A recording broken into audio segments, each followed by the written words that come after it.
Hi, welcome back to the Read Out Loud time. Here is Pusheen. Meow, meow. And she's ready to read with me. Chapter A, Fudge-a-Mania. Okay.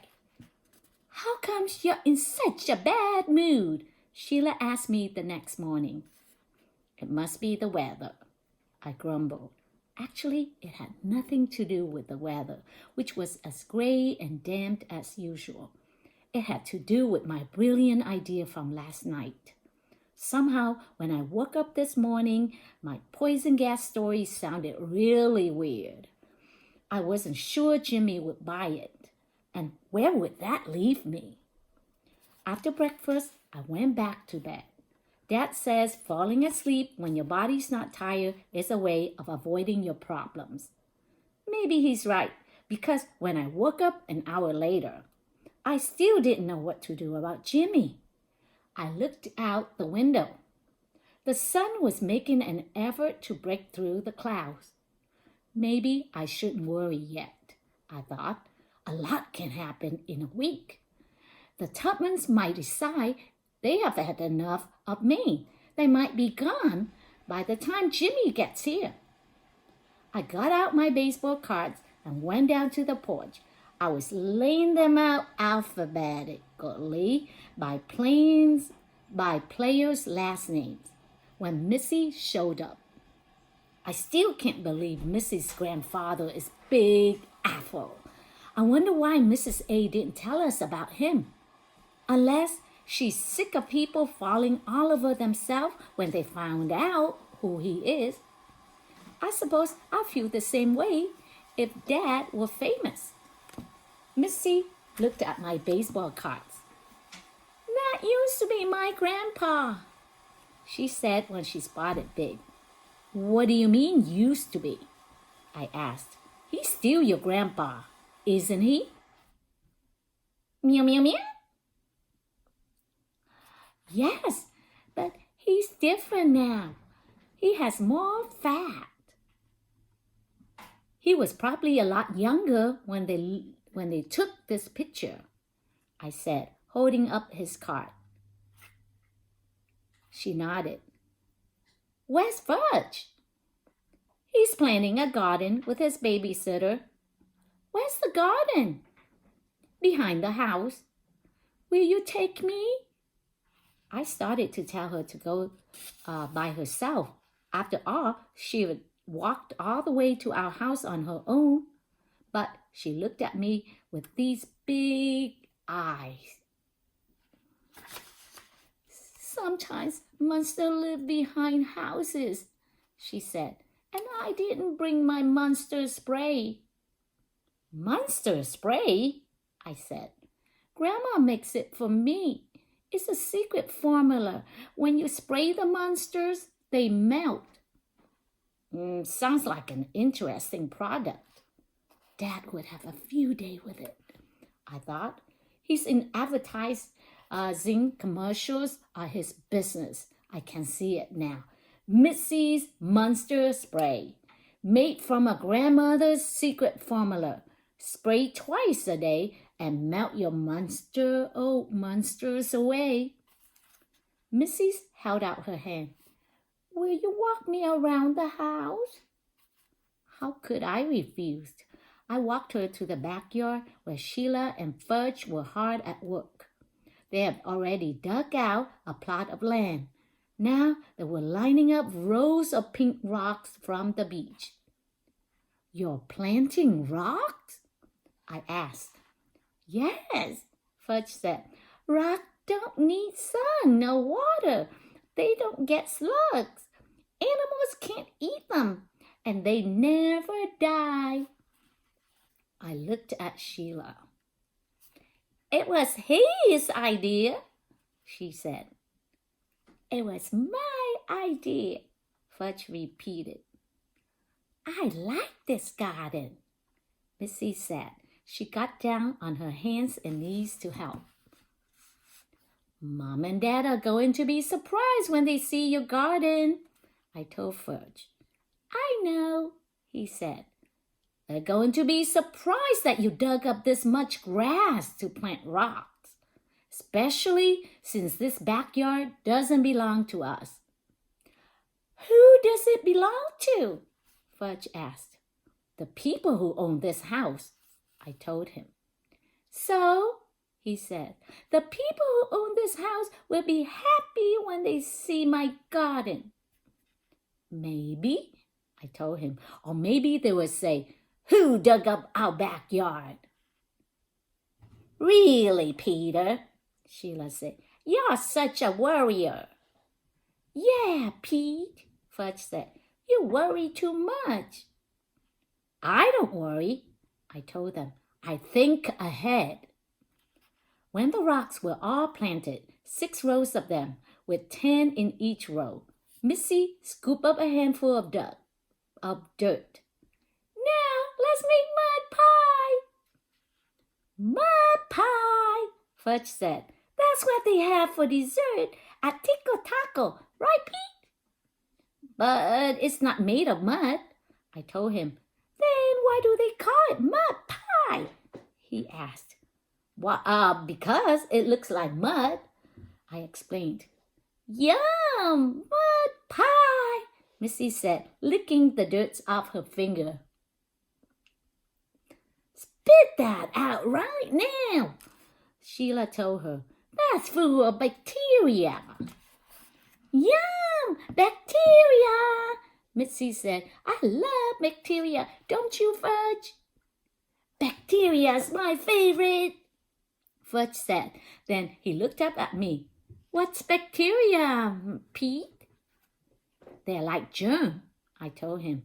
Yum, germs, Missy said. Germs are really tasty. Goodies are tasty too, Fudge said. And slugs are fat and juicy. You two are disgusting, Sheila said. Germy germs and sluggy slugs, Missy sang. Yummy down my tummy. Fudge held out his arms straight out to the sides and began to twirl. Missy copied him. They twirled around and around, faster and faster, until they got so dizzy they fell to the ground, screaming and laughing. Then they started all over again. Stop that! Sheila shouted. We can't! Fudge yelled, twirling and whirling. It's Fudge-a-Mania! Mitzi shrieked. Once you get it, you can never stop.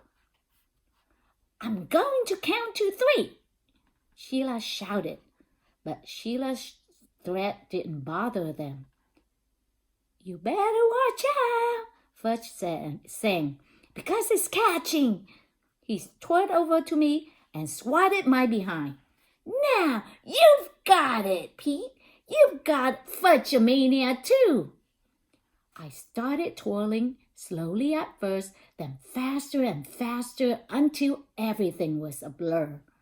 I twirled over to Sheila and smacked her in the back. Look out, Sheila, you just got it from me. I did not catch anything from you, Sheila shouted. I would never catch anything from you. The door to the house slammed and out marched Libby. She was wearing her Snoopy t-shirt. It's so big it hangs down to her knees. She stomped across the yard. Just what exactly is going on here? She asked. She didn't wait for an answer. And how am I supposed to sleep with this racket? Sleep? Missy asked. Now? Yes, now, Missy said. It's only 10 o'clock in the morning. You sleep until 10 o'clock in the morning? Missy said, like she couldn't believe it. Libby put her hands on her hips and glared. I tried. But morning is the best time to play, Missy said. Who is this kid? Libby asked Sheila. Missy Ethel, Sheila said, a neighbor. I'm 5, Missy told her. And I walked here all by myself. I didn't need anyone to show me the way. I'll tell you what you need, Libby began. But Missy didn't wait to hear what Libby had to say. She raced off shouting, "It's Fudge-a-Mania!" Fudge followed Missy. Sheila chased both of them. "Y'all are maniacs!" Libby shouted. "Fudge-a-maniacs!" I added. Either Libby didn't get my joke or she decided to ignore it because she said, "This is all your fault, Peter. Chaos followed you and your family." "Chaos?" I said. "I don't believe I know him." That got Libby really mad. "Chaos!" she yelled. "A state of utter confusion or disorder." Then she stumped back to the house and went inside, letting the screen door slam behind her. I couldn't help laughing. When Mom and Dad saw Fudge's garden, I expected them to really let him have it. They have always taught us to respect other people's property. But when Fudge explained his reasons for planting rocks, Mom said, "That's a very good thinking." "A good babysitter encourages creative thinking," Sheila said. "But doesn't this show a lack of respect for other people's property?" I asked. "Well," Mom said, "it would have been better if Fudge had checked with us before he started. But his ideas were so well thought out. Rocks don't need sun or water. Animals can't eat them." Yeah, I said. "I've heard it all about it." Grandma wandered across the yard with Buzzy Sr. She took one look at Fudge's garden and said, "Isn't my grandson's an original, Buzzy?" "Actually, it was mostly my idea," Sheila said. "That's not what you said this morning," I shouted at Sheila. "This morning you said it was his idea." "Just shut your face for once, Peter Hatcher," she shouted back. "Who's going to make me?" I yelled. "Children," Grandma said, "let's be kind." "Kind is the word your grandson doesn't know, Miriam," Sheila shouted. "He knows it," Grandma said, "but sometimes he forgets what it means." "And she doesn't?" I asked. "Sometimes she forgets too," Grandma admitted. "I don't see why you two can't get along as well as your dogs," Buzzy Sr. said. I looked toward the house. Turtle and Jake were playing together. You would think Turtle would show more loyalty. You'd think he would understand about Sheila and me. Tussie grabbed my legs. "Up, Pea, up!" "Not now," I said. Now. But I wasn't in the mood for baby tricks, so I shook her off and she fell over on her backside. It took a few seconds for her to react. Then she scrunched up her face, her mouth started twitching, her breath came fast, her mouth started twitching, her breath came fast. She made her little hands into fists, shut her eye tight, and opened her mouth. Once she got going, you could hear her a mile away. "What happened, Tussie Pie?" Dad asked as he lifted her up into his arms. Tussie kept screaming, and Mom looked at me. "Was that necessary, Peter?" "Was what necessary?" I said. Mom just shook her head. "You see how much trouble you cause for everyone?" Sheila shouted at me. "How come I'm getting blamed for this?" I thought. All I did was ask one simple question. Fudge held up his arms out to Mom. "Up," he said. Up. "You want to play, baby?" Mom asked. "Goo goo gaga," Fudge said, jumping into Mom's arms. "You're getting heavy," Mom said, planting a kiss on his head. But not too heavy for my mommy, right? Meow, meow. I shook my head, then turned away and watched Dad galloping around the yard with Tussie on his shoulders. In a minute, Tussie was laughing. I remember when Dad carried Fudge that way, and there's a photo of me on his shoulders too. I'm laughing really hard and grabbing Dad's hair. He had a lot more to grab then. Go, Hoosie! Tussie called as Dad galloped in the other direction.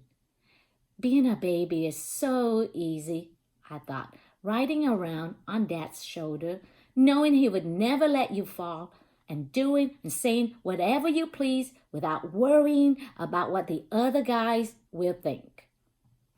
Grandma put her arm around my shoulder. It's not easy being the firstborn, is it? I looked at her and smiled. She knew exactly what I was feeling.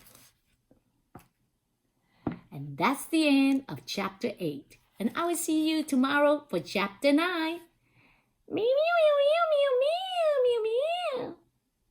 Bye-bye.